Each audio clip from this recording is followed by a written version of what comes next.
TinkerCAD tips. Today's quick little tip comes from a post I saw over on Reddit from a reader having to do with having an existing STL that had holes in it, and they wanted to be able to enlarge these holes, but wondered how to center the new hole on the smaller hole.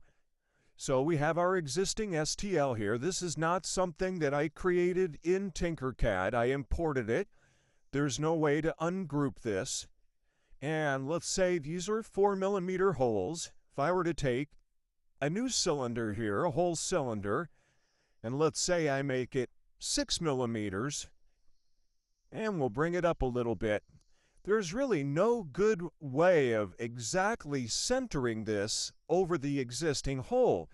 Sure, you can set this to off and you can eyeball it a little bit, like this, but there is a really smart way of doing this.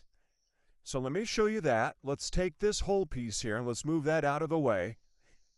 So what we're going to do here is we're going to take a whole cube, or a solid cube here, I should say.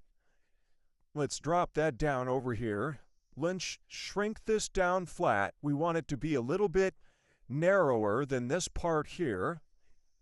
And we can shrink this up a bit. And what I'm going to do is I'm going to move that into that hole there. And I can bring this up a little bit. But we want that hole to be completely filled. And it's between the top and the bottom of this part. Okay? I'm going to zoom out here. Now I'm going to select on this yellow part. I'm going to hit duplicate. And I'm going to change that duplicate to a hole. And while that's still selected, I'm going to zoom in here, and holding down Shift, I'm going to click on that red cube. So I have those two parts now selected.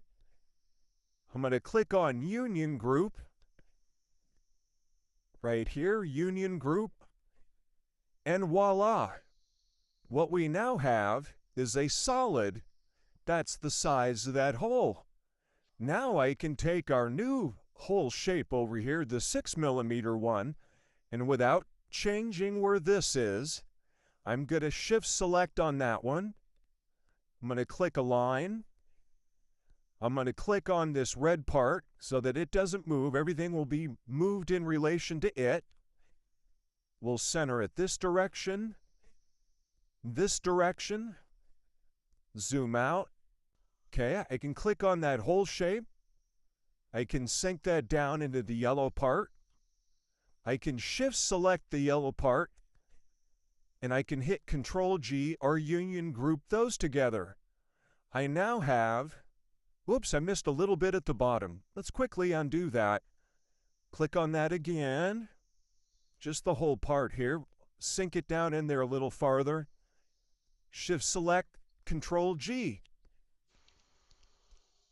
There you go. Simple way to fill that in. Now the inverse of this could be done as well. We could take an existing hole and actually make it smaller. Let's go ahead and delete this part here. We're going to do the same thing again.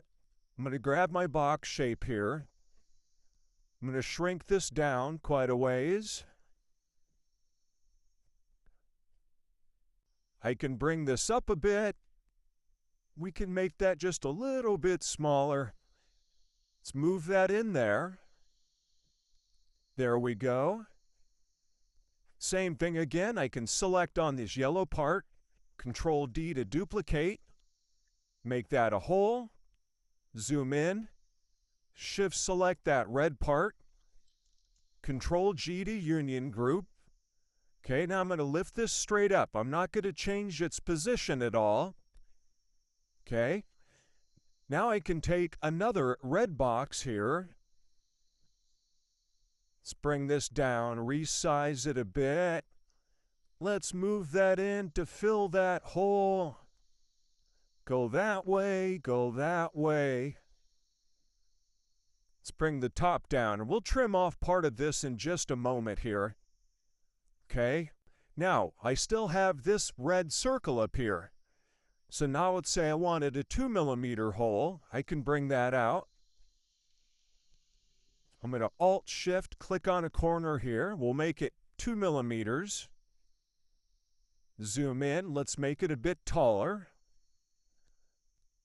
Okay, now I'm going to Shift Select on this red circle here. L for line. Click on the red circle to make it the master. Center those two directions. Okay, I'm going to take that circle and I'm going to sink it down in there. All right.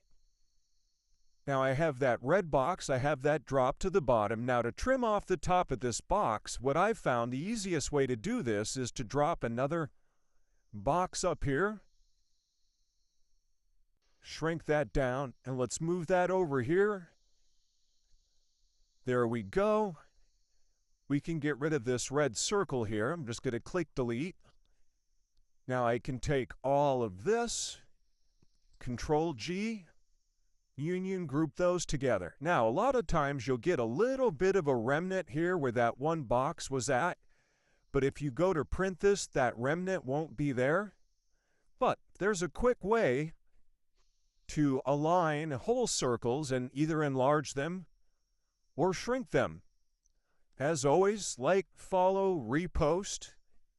If you have any comments, you know where to drop those. Happy tinkering. We'll see you on the next one. Have a great weekend.